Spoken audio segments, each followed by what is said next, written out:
विस्तार है वंदामहे वाणी। इसी वाणी की वंदना करते हुए अगले क्रम में मैं सादर आमंत्रित करना चाहती हूँ प्रोफेसर रमाकांत पांडेय जी को, जो साहित्य विभाग में अपनी सेवाएं दे रहे हैं इस समय जयपुर राष्ट्रीय संस्कृत विद्यालय में, केंद्रीय संस्कृत विद्यालय में। अब रमाकांत पांडेय जी का भी प्राचीन संबंध सागर विश्वविद्यालय से है। आदरणीय प्रातः स्मरणीय राधा वल्लभ त्रिपाठी जी के शिष्य रहे हैं।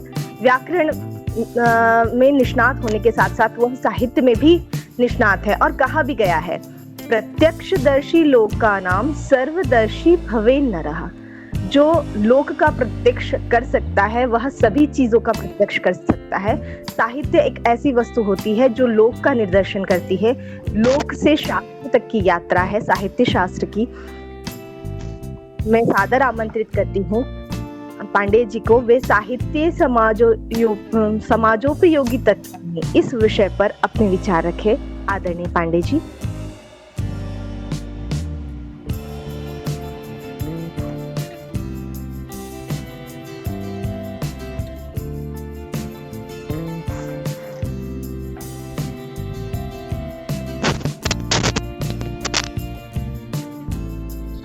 मुझे सुन पा रहे हैं? The Bluetooth device. Pandey sir की आवाज नहीं आ रही है, शायद अनम्यूट है, म्यूट है उनका माइक। हम कंटिन्यू करते हैं।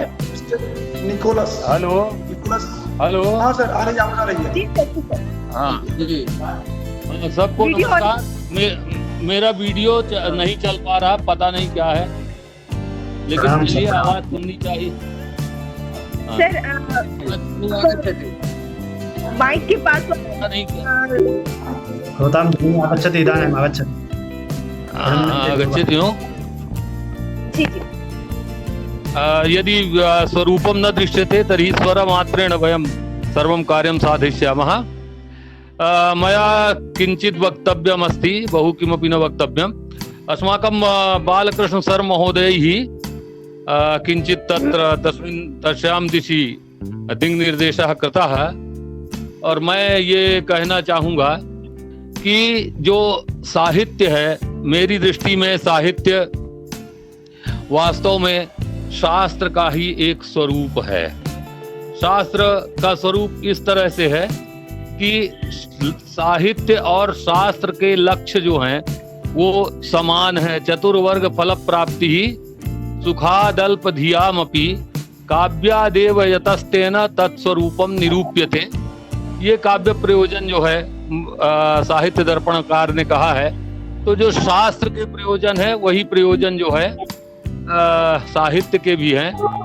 और मम्मट भी काव्यम यशसे अर्थ कृते व्यवहार विदे शिवेतरक क्षतये कहने के बाद जो कहते हैं, तो वहां शिवेतरक क्षतये है, उसकी व्याख्या मैं ऐसा करता हूं कि शिवेतर जो है वो पुनः पुनः जन्म मरण के चक्र में पतन है, और उसकी जो क्षति है वो उसका विनाश काव्य से होता है। और व्यवहार विदे इत्यादि ये चीजें तो है ही। तो इसमें ये मेरा कहना है कि जो शास्त्र है वो जब जैसे एक पुरुष सन्यासी अपने स्वत्व को समर्पित करके पूर्णतः विनम्र भाव में आ करके और ब्रह्म के प्रति समर्पित हो करके पुंस का परित्याग कर देता है और तब वो सन्यासी बनता है, उसी प्रकार से जो काव्य है वह काव्य शास्त्र जो है अपने रुक्षता को जब त्याग देता है तो वो काव्य का स्वरूप धारण करता है और काव्य बनकर वह जन सामान्य तक पहुंचता है, जन जन तक अपने भावबोध को वो पहुंचाता है। तो इस तरह से शास्त्र और काव्य के पाठक अलग अलग हो सकते हैं, अपने अपने बुद्धि के स्तर से उनका भेद हो सकता है। बाकी हमारी भारतीय परंपरा में, संस्कृत परंपरा में जो कुछ शास्त्र के द्वारा प्रतिपादित किया जाता है, काव्य भी उसी का प्रतिपादन करता है। वह भी आपको उसी तरह सारे तत्वों का ज्ञान कराता है। यह है कि वहाँ वो प्रभु सम्मित है और यहाँ कांता सम्मित उपदेश है। तो शर्मा जी ने कालिदास से लोक विषयक व्यवहारों में से कुछ बातें की, लेकिन मैं दो तीन अप्रसिद्ध चीजें जो लोक की उसमें आई हैं साहित्य में, उसमें एक आप देखेंगे कि जो काव्यानुशासन है तो वाग्भट जो है वो वाग्भट जो है परमातेव निःस्नेहा पर कार्याणीव शीतलाः सक्तवो भक्षिता राजन शुद्धा कुल वधूरिव। ये इस समय आप जो है गोरखपुर से इसको होस्ट कर रहे हैं और वहां पर सत्तू का बहुत ही बढ़िया प्रचलन है। तो सत्तू की वो का जो वर्णन कर रहा है वो कहता है परमातेव निःस्नेहा, सौतेली माँ की तरह जो स्नेह रहित होता है, और पर कार्याणी वो शीतलाः, और शत्रु के कार्यों के जैसा जो शीतल होता है और शुद्धा कुल वधूरिव, कुल वधू के समान जो शुद्ध होता है, ऐसा हमने सत्तू खाया है। ये वर्णन वहां पर वो करते हैं। और दूसरा एक और हेमचंद्र के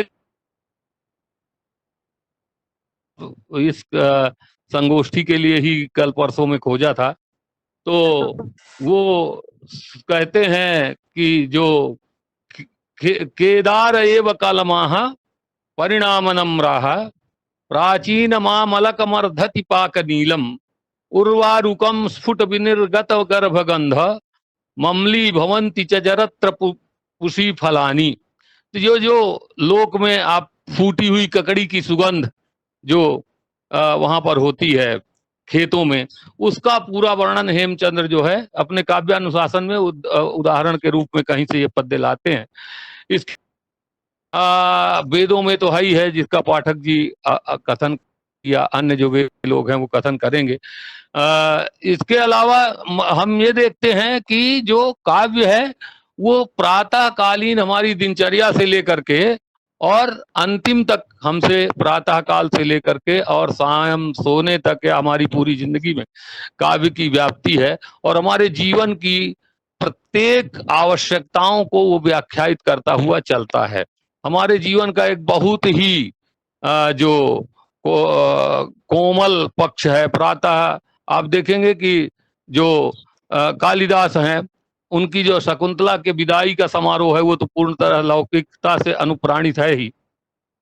इसके अलावा जो बड़े बड़े दिग्गज कवि मिथिला में गोकुलनाथ उपाध्याय हुए, गोकुलनाथ उपाध्याय ने लोक से लेकर के पूरी तरह से शास्त्र की व्याख्या की है।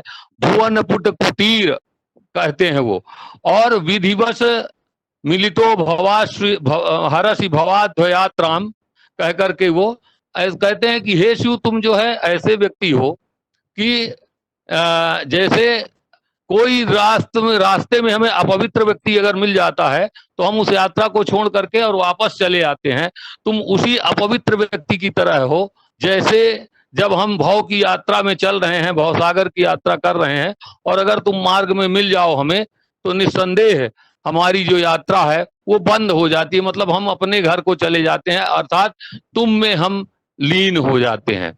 तो इस तरह की शास्त्रीय व्याख्याएं वहां पर जो है आती हैं। और इधर एक चीज जो परंपरा से थोड़ा सा हटकर नवीनता में है, जो साहित्य हमारे सामने बहुत कम आ पाया है, वो ये है कि आधुनिक 1850 के बाद जो साहित्य लिखा गया उसमें लोक का बहुत ज्यादा उपयोग नए नए तरीके से किया गया, जिसकी वास्तव में समीक्षा अद्यावधि अभी तक हो नहीं पाई। उनमें बहुत सारे कवि हैं, जिसमें काशी के बड़े बड़े मूर्धन्य गंगाधर शास्त्री जैसे महामहिम पंडित हैं। उन लोगों ने वेदांत के नियमों को लेकर के, वेदांत शास्त्रीय सिद्धांतों को लेकर के और कविता को ऐसा प्रस्तुत किया कि अभिधा। हेलो जी सर, आ रही है आपकी आवाज। जी प्रणाम, बोलिए आगे। हाँ जी जी, मैं ये कह रहा हूं कि जो वेदांत की सत्ता है तीन तरह की, उन सत्ताओं को लेकर के, और उनने काव्य की माने त्रिस्तरीय व्याख्या उनकी प्रस्तुत की। काव्य की रचना जो उन्होंने किया वो प्रातिभाषिक, व्यवहारिक और पारमार्थिक स्तरों पर व्याख्या उन्होंने की। एक उदाहरण के लिए देते हैं, एक भंवरे को संबोधित करते हुए वो कहते हैं, अये विलासिन नहीं विद्यते में रसाल साले भिन्निवेश लेशः, अये विलासिन नहीं विद्यते में रसाल साले भिनिवेश लेशः, अशक्त चेता जन काननोद्यत सर्वागमोत्थम रसमाद्रिये हम। ये वो करते हैं। तो जो असक्त चेता है, असक्तम चेता यस्य सह असक्त चेता है, तो भ्रमर भी उसी तरह का होता है। और जन काननोद्यत में जनकस्य आननात् उद्यन्तः वृद्धिं गच्छन्तः ये सर्वे आगमाः वेदोपनिषद संबंधी सिद्धांताः तैहि उत्थितम रस तत्वम आद्रिये। एक तो ये व्याख्या हम करेंगे जो कि पारमार्थिक व्याख्या होगी, और दूसरी प्रातिभाषिक व्याख्या जो करेंगे भ्रमर के पक्ष में होगी। जनानाम काननेषु उद्यन्तः वृद्धिं गच्छन्तः ये सर्वे आगमाः, आगमाः अर्थात वृक्षा, तैहि उत्थितम रसम, ये भ्रमर पक्ष में होगा। और तीसरा, उस समय जो परतंत्रता की बेड़ी हमारे अंदर जकड़ी हुई थी, वो परतंत्रता की बेड़ियों को लेकर के जो वो व्यवहारिक सत्ता के अर्थ पर अंग्रेजों के ऊपर ये एक आक्षेप है। तो इस तरह चूंकि उस समय जो हमारा साहित्य था वो पूरी तरह से अगर स्पष्ट रूप से लिखा जाता था तो उसे एक तरह से उसका निषेध कर दिया जाता था, उसका प्रकाशन नहीं करने दिया जा रहा था। तो शास्त्रों को लेकर के काव्यों में इस तरह से उतारा गया और काव्यों को एक नई दिशा दी गई। तो पूरी तरह से लोक से अनुप्राणित है, जन जन तक उसे पहुंचाने के लिए वो अनुप्राणित है। मेरा कहना यह है कि अगर शास्त्र विष्णु है तो काव्य जो है विष्णु का मोहिनी स्वरूप है, और वो जो है जन जन तक अपनी पहुंच बनाता है। तुलसी आदि ने भी उस दिशा में बड़ा प्रयास किया। ये केवल संस्कृत में ही नहीं हुआ, बल्कि शास्त्र को लेकर के उन्होंने जनमानस तक पहुंचाने के लिए हमारे श्रुति वचनों को और शास्त्र परंपराओं को लेकर के और उसे उन्होंने अनुप्राणित किया। और जैसे कि ब्रह्मविद ब्रह्मैव भवति, ये एक श्रुति वचन है। तो ब्रह्मविद ब्रह्मैव भवति को अगर हम ऐसे शास्त्र के माध्यम से पढ़ाएं तो शायद जन जन तक पहुंचाने में, सामान्य व्यक्ति को तक पहुंचने में उसे कठिनाई होगी, वो पहचान नहीं पाता उसे। लेकिन जब तुलसी कह देते हैं सोई जानई जेहि देहु जनाई और जानत तुम्हि हो जाई, तो वो जन जन तक पहुंच जाता है। तो इस तरह से जो हमारे कविजन हैं वो लोग इसको अपनी दिशा में ऐसी व्याख्या की है। बहुत सारी लोक के लिए इतनी ज्यादा सामग्री है साहित्य में जिसका कि हम अगर व्याख्या करें तो महाप्रबंध कई लिख जाएंगे। लेकिन यहाँ चूंकि हमको 10 मिनट का ही टाइम दिया गया है तो मैं इतनी ही बात कह करके अपने वाणी को विराम देता हूँ। धन्यवाद। बहुत बहुत आभार जी, बहुत बहुत आभार सर, आपने बहुत सारी महत्वपूर्ण सूचनाएं साहित्य से दी। हमारे प्रातः स्मरणीय आचार्य श्री बच्चूलाल जी अवस्थी सर भी यही कहते हैं, क्व नेयत्वम, क्व नेतृत्वम, क्व नेयत्वम, क्व धातृत्वम, क्व ध्येयत्वम, क्रमात् धर्मा विवर्तन्ते न जाने कस्य लीलेयम्। परंपरा के अनुसार, पद्धति